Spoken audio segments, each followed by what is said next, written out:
저는 국무총리가 이렇게 시장을 저격하는 저격하는 게 명확한 행위들을 지금 하고 있는 게 맞는가 하는 느낌이 들어요.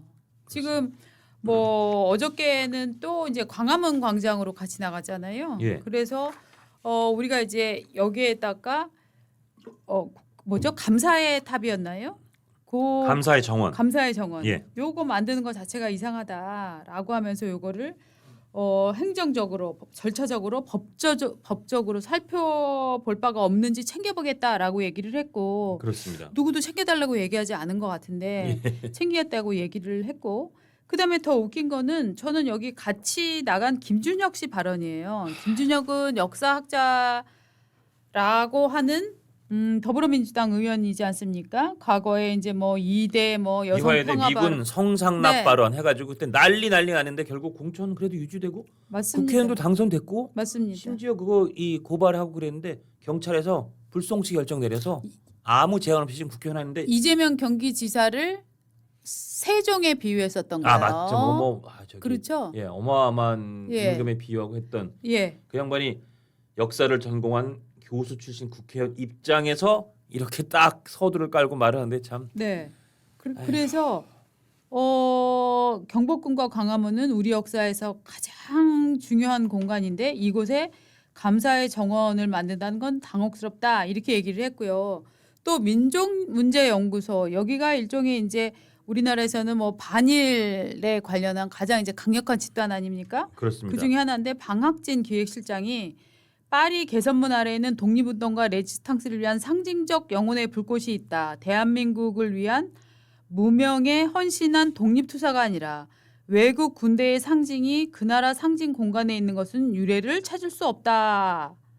또 김상열 독립유공자 유족회 회장 3.1운동 기념탑이나 독립운동 상징하는 거를 만들어야지 이렇게 얘기를 하는데 자 이게 감사의 정원은 우리나라가 공산화되지 않고 정말 자유민주주의 국가로 살아남는데 혁혁한 기여를 해준 참전국 22개국에게 일종의 헌정하는 공간이잖아요. 맞습니다. 예. 그러면은 이분들은 지금 우리나라는 저는 두 가지의 순간이 중요하다고 생각하는데 우리가 광복을 맞이한 순간하고 그다음에 자유민주주의가 지켜진 그 순간 두 그렇습니다. 가지라고 생각을 예, 하는데 예. 이 자유민주주의가 지켜진 이 북한에게 당하지 않고 중공과 북한에게 당하지 않고 우리가 자유민주주의를 지킨 것은 굉장히 뭐 의미 없는 행위라고 생각을 하시나요? 그러니까 그 이제 분석을 해보면 그냥 답이 나오는데요. 네. 이제 두 가지가 있습니다. 하나는 지금 민주당이 어떻게든 서울시장 후보 중에서 가장 높은 지지율을 받고 있는 오세훈을 찍어 누르기. 네. 이제 그 일환이 하나 있는 거고요. 그다음에 지금 이제 말씀하신 광화문에 조성하고 있는 감사의 정원. 이거의 핵심은 이겁니다. 돌기둥을 세우고 돌기둥에서 22개의 수직으로 쏘아 올리는 이제 이 조명. 네. 그건 뭐 우리나라만 그런 게 아니라 세계 곳곳에 여러 가지 상징물에서 많이 쓰고 있는 그런 이제 이 장식이기도 한데 아무튼 그걸 하겠다는 걸 지금 이제 시비를 붙고 있는 거 아니에요. 예. 그러니까 저 이 김민석 총리나 민주당 인사들이 하는 얘기를 들어보면 일본의 반일몰이의 근거가 될 수 있는 항일 이적이나 항일 인사들에 대한 조형물은 얼마든지 와도 좋아. 네. 그러나 공산 세력을 막아낸 6.25 때 우리나라를 도와준 그래서 공산권을 물리친 북한을 신경 쓰게 만드는 이거는 안 돼. 이런 거 아니에요? 지금 희한하지 결론적으로 않아요? 보면은 그렇죠. 그렇죠. 네. 그러니까 야 그냥 가만히 좀 있어. 왜 북한을 자꾸 신경 쓰게 해? 그 6.25 전쟁 때 우리를 도와준 22개 나라 그리고 이제 우리나라까지 해서 23개 돌기둥을 세워서 거기서 빛을 쏘아 올리게 해가지고 그게 평양에서 보이게 하겠다고 이런 안 돼. 그거는 뭐 이런 식으로 넓게 확대 해석을 해보면 그래서 이 사람들은 야 22개의 나라에 대해서 받들어 총이라는 군대에서 받들어 총이라는 건 상대방에 대한 추앙의 염을 드러내는 게 바로 그 이제 예식 중에 하나가 받들어 총이에요. 네. 그렇죠. 그걸 이제 하겠다는 건데 야 그거 하지 말고 차라리 항일 유적을 갖다 놔. 자꾸 그러는 거 아니에요? 그렇죠. 근데 그 속뜻이 뭐예요? 공산 세력 막아내는 건 안 되는 거고 일본 막아내는 건 오케이. 이렇게 하자는 거 아닙니까? 참 희한하지 않습니까? 우리나라 자유민주주의로 사는 것이 이분들은 그냥 갑자기 뚝 떨어졌다고 생각을 하나요? 이런 피 흘리고 다 도와준 분들이 있고 그렇죠. 이래서 이 나라가 지켜진 건데 그거에 대해서 값어치를 인정하는 행위를 굉장히 부적절하다고 지금 공격을 하고 있는 거예요. 생각해 보세요. 1950년, 51년 이때 전 세계 22개국 그 젊은 사람들 중에 리퍼블릭 오브 코리아, 사우스 코리아가 도대체 이 지구상 어디에 있는지 알지도 못했을 거예요.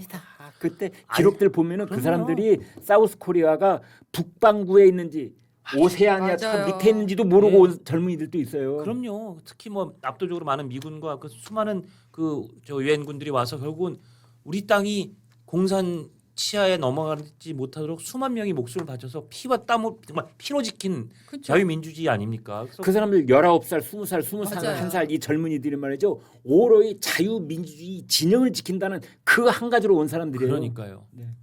근데 그들을 위한 공간이 부적절하다? 왜 부적절하죠? 정말 전 진짜 이해가 안 돼. 거기에 쓴 용어 중에 외국 군대라는 말 썼더라고요. 맞습니다. 외국 군대 그 네, 눈에 맞아요. 딱 들어오던데. 그렇죠. 예? 외국 군대 얼마 전에 이재명 대통령이 썼던 용어 아닙니까? 맞아요. 그러네요. 딱 그걸 보면서 우리나라의 민족주의를 부추기면서 마치 우리나라가 외국 군대에 의해서 강점당하고 막 이런 것처럼. 그렇지 다 맥이 있어요. 예. 다 외국 군대라는 말 썼더라고. 맞아요. 그게 어떻게 외국 군대야? 맞습니다. 저는 근데 어저께는 정말 충격적이었던 게 저는 이해찬 씨 얘기도 굉장히 지금 이제 민주평화 통일 자문회의 민주평통의 수석 부의장. 예. 민주평통 이제 수석 부의장이죠. 갑등금포 이런 얘기를 했습니다. 이제 그 전현희 의원이 정치 아카데미에서 이제 요 분을 만났다는 겁니다. 이렇게 무릎 꿇고 악수하는 이런 장면도 나왔는데 조순 서울시장이 취임하기 전날 삼풍백화점이 무너졌다. 내가 최근에 한강 버스 사고 소식을 들으면서 그런 생각이 들었다. 시장이 제대로 안 하면 그런 꼴이 나는 것이다. 뭔 얘기입니까 이거? 그냥 아니. 오세훈을 한번 디스를 해보겠다 이거잖아요. 아니 그때 이제 자기가 예. 저기 뭐 서울시 정무 부시장을 했대요. 그래가지고 삼풍 백화점을 잘 안다 이거죠. 그러니까 네. 이 노인이 이제 착 머릿속으로 생각해 보니까 자기 옛날이 떠올랐던 모양인데 그런 식으로 이해찬 상임고문한테 제가 할 얘기가 있어요. 야 그러면은 얼마 전에 울산 화력발전소에 그 보일러 탑 무너져가지고 7분이 희생됐잖아요. 네. 그러면 이게 이재명 정권 들어와서 재수 없어 그렇게 된 거니? 그리고 그러네요. 엊그제 말이죠 상주 영천 고속도로에서 탱크롤리가 추돌 사고 있어가지고 또 안타까운 생명 2분이 또 희생됐잖아요. 그렇습니다. 그것도 이재명 정권 때문이네. 아니 지금 무슨 얘기를 하는 거예요 이분은? 진짜 뜬금없어요. 뜬금없어요. 정말 깜짝 놀랐어요. 그러면서 내가 정무부시장으로 취임해서 가니까 완전히 똥통이었다. 어디가 똥통이랑 서울시가 똥통이었다는 똥통이라는 겁니까? 얘기예요. 예. 네.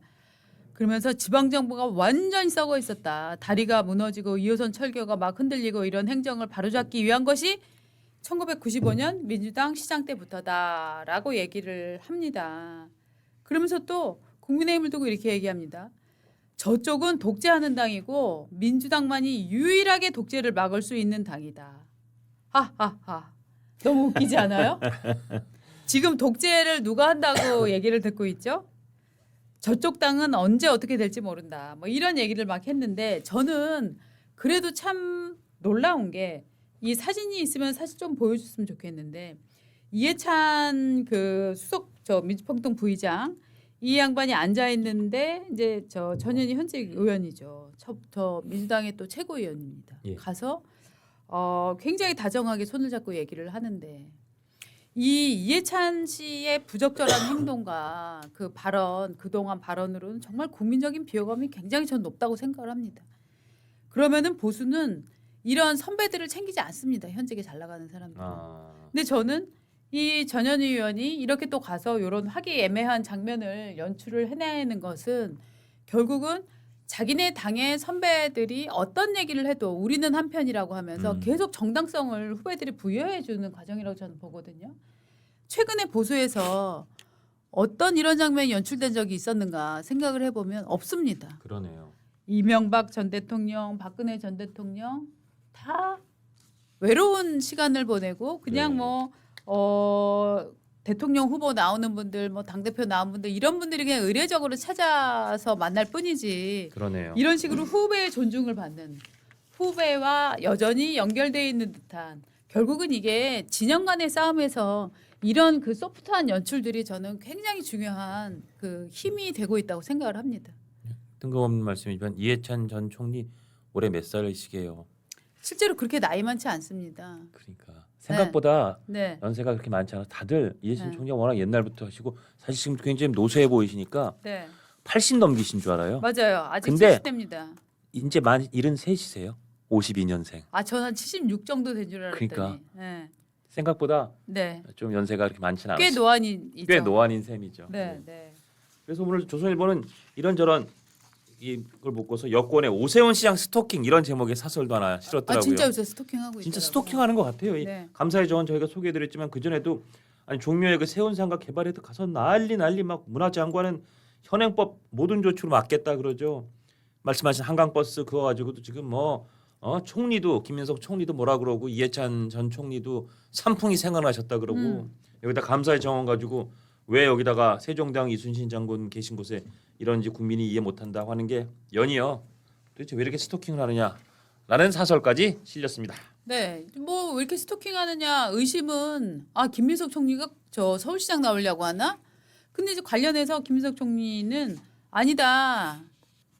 그런 거 없다라고 얘기를 했답니다. 예. 나는 근데 또 나가지 않는다라고 정확히 말한 거는 아니고 제가 보니까 네. 김민석 총리는 나는 서울시장은 나가기 싫다 아닌 것 같아요. 음. 근데 결국 나 말고 아무도 없으면 어떡하지?